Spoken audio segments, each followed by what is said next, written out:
My name is Sophie Perez, and at 28 years old.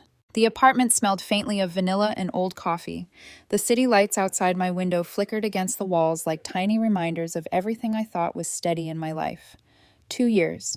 2 years I had spent building a rhythm with Evan. Sunday morning pancakes, laughing in the kitchen as we argued about coffee ratios, quiet nights sprawled on the couch with the glow of Netflix warming the room, and in 3 months we were supposed to be married, or so I believed. But last Thursday, everything tilted.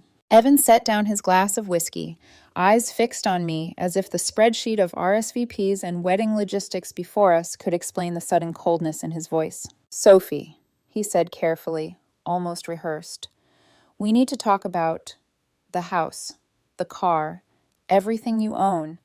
Before the wedding, it should all be in both our names." I froze, the edge of the spreadsheet cutting into my palm unnoticed. My house, my car, my 15% stake in my father's logistics company, built from years of sweat and negotiation. "Excuse me," I said, voice tight, trying to sound calm. "You want me to transfer everything I own to joint ownership? Before we're even married?" "Yes," he said. "It's only fair. If we're truly partners, I need to feel secure. You'd want me to feel secure, right?" I blinked again. Reached for the wine glass in my hand as if gripping it could tether me to reality. My mind spun through the numbers, the legal implications, the principle of it.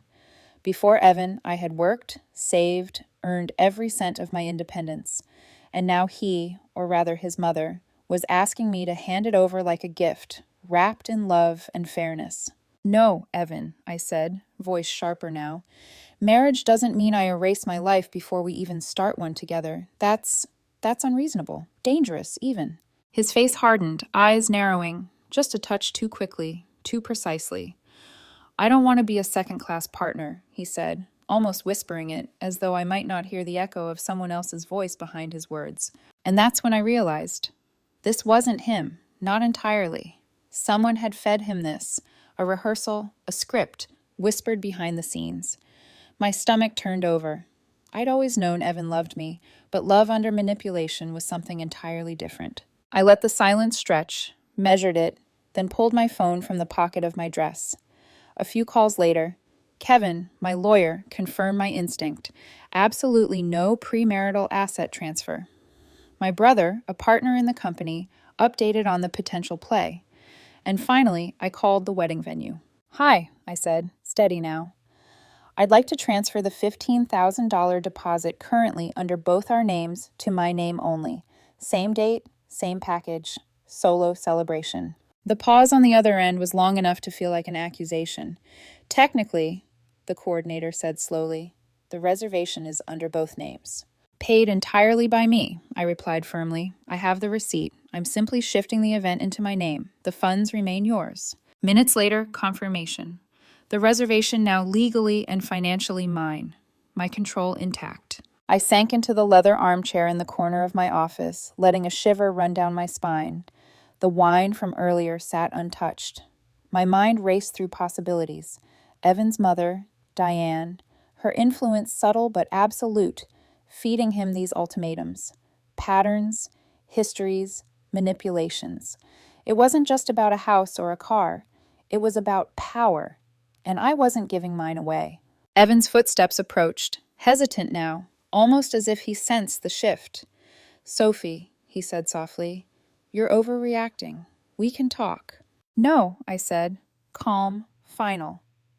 "The wedding is postponed until you, or anyone else, stops treating my life like it's up for negotiation."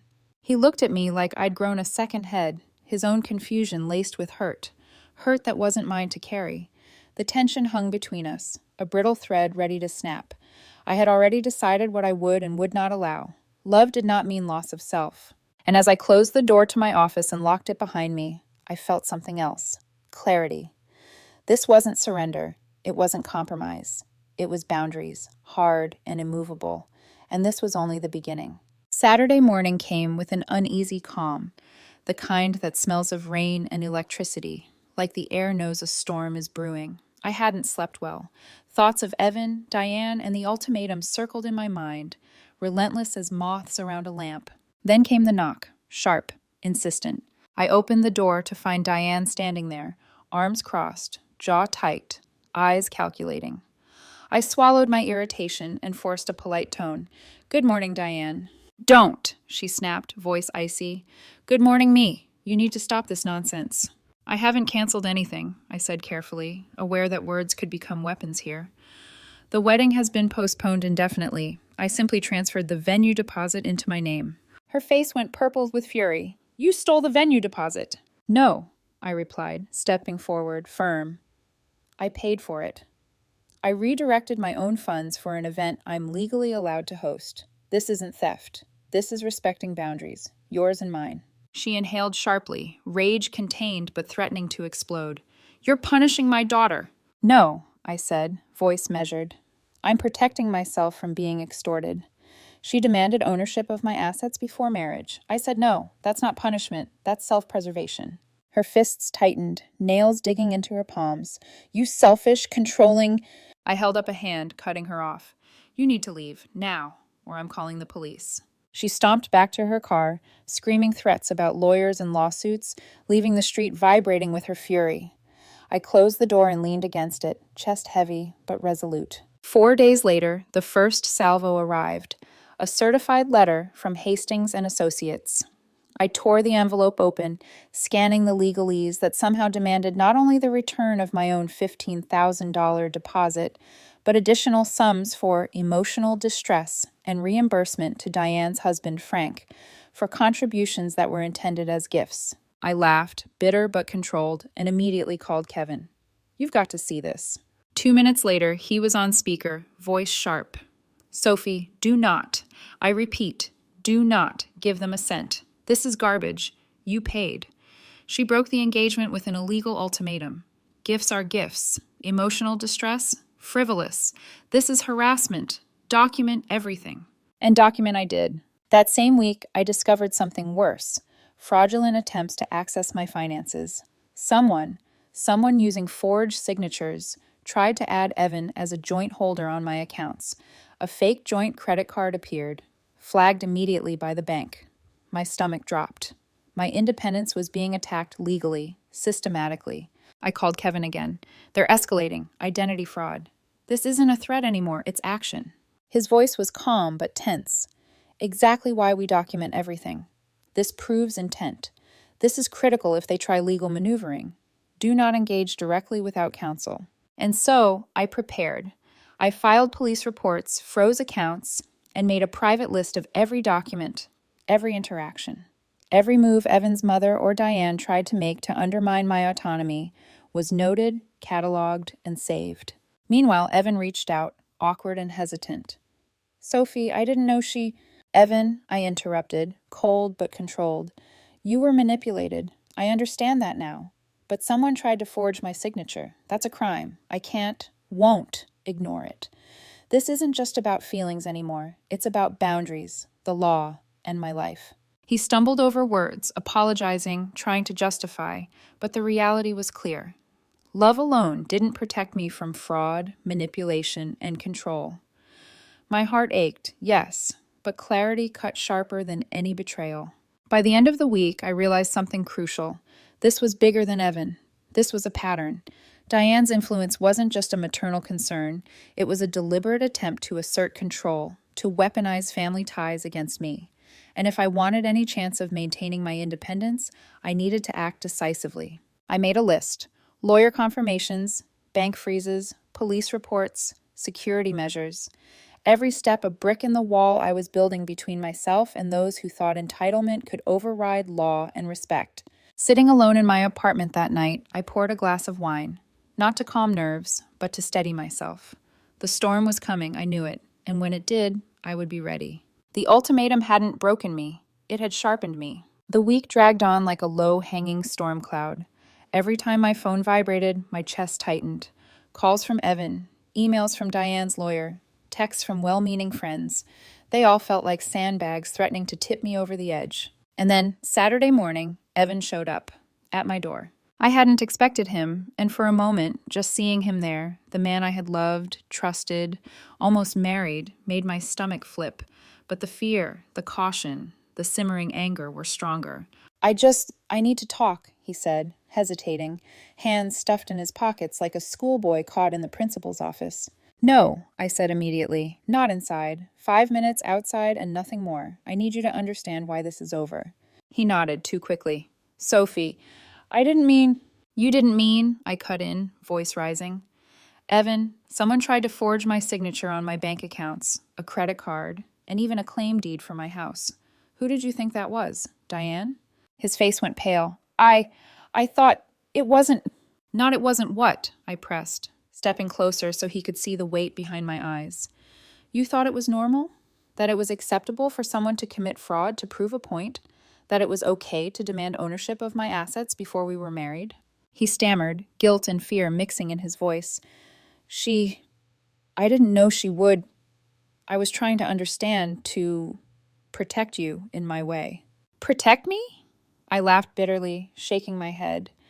Protect me by letting someone steal from me? By letting your mother manipulate you into asking me to hand over everything I've worked for? He opened his mouth, then closed it. There was no argument left, only the silence that carried the weight of betrayal. I loved you, Evan, I said, my voice cracking just slightly. But love doesn't make people safe when their trust is being exploited. I cannot, will not, marry someone whose family sees me as a target, not a partner. The engagement is over. He reached out, hesitant, almost pleading. Sophie, please. Get off my property, I said firmly, every syllable a hammer. Do not contact me again unless it's to retrieve your belongings. Anyone else, including Diane, attempts fraud or interference, and the police are involved. Do you understand? He swallowed hard. Yes, he whispered, and then he was gone.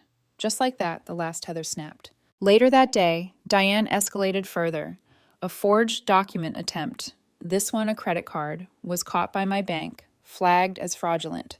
Kevin called me immediately. This is a clear pattern. Document everything. Identity fraud, repeated attempts to access your finances, attempts to force asset transfer. It's all here. We have the evidence to protect you. I felt a strange sense of satisfaction amidst the anger. For the first time since the ultimatum, I felt the scales tipping. Control was back in my hands. By the end of the weekend, I had filed police reports, strengthened account security, and begun cataloging every interaction for potential legal action. My boundaries were no longer just verbal. They were fortified by law, procedure, and documentation. That evening, I poured a glass of wine and sat on my balcony, watching the city lights flicker below. The world didn't feel safer, but I did. Clarity had come through chaos. Manipulation had been exposed. Love had ended, but autonomy, my independence, my dignity remained intact.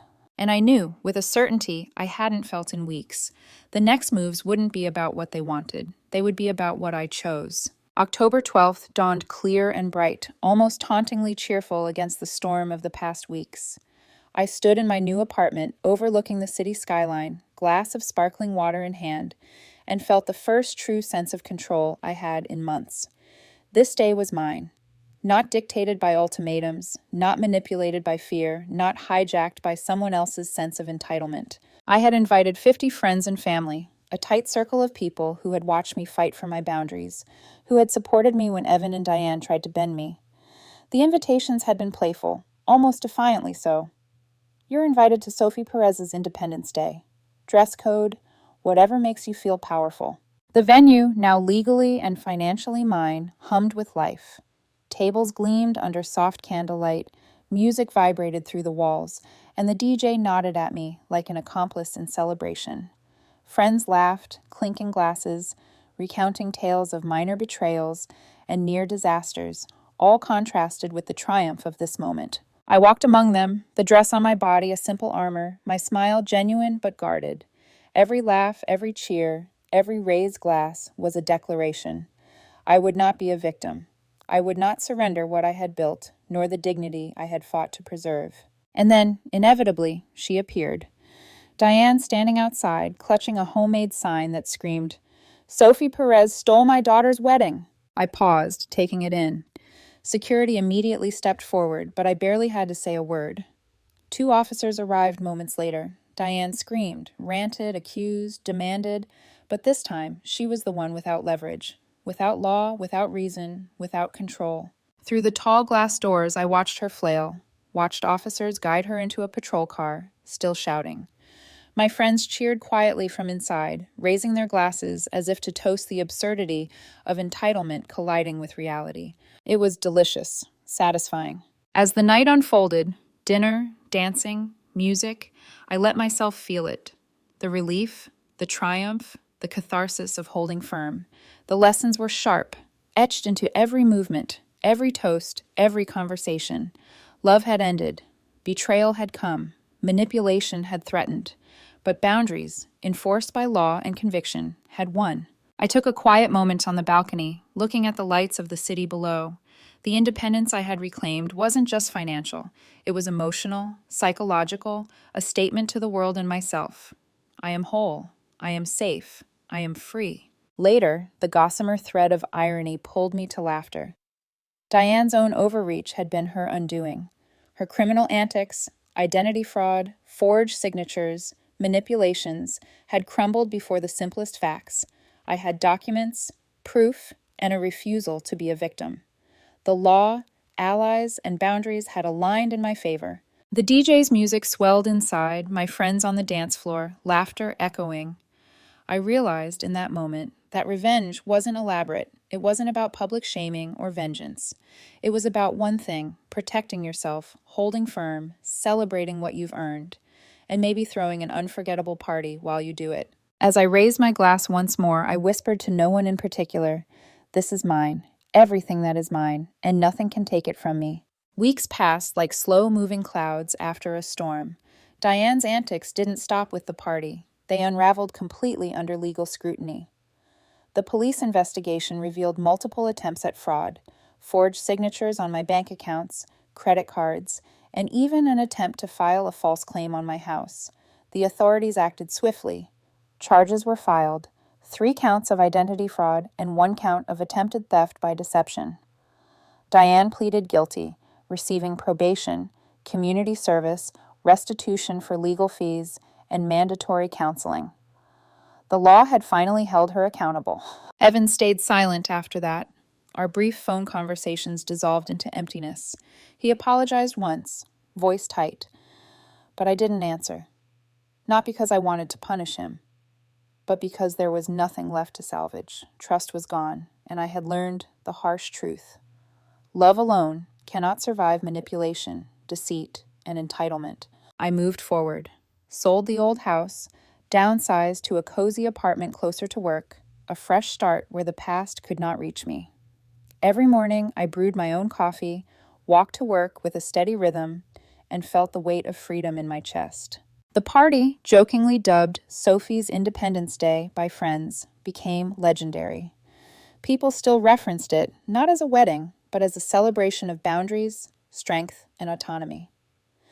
I laughed every time, realizing the irony. The $15,000 meant to entangle me in a scheme had been transformed into joy, friendship, and empowerment.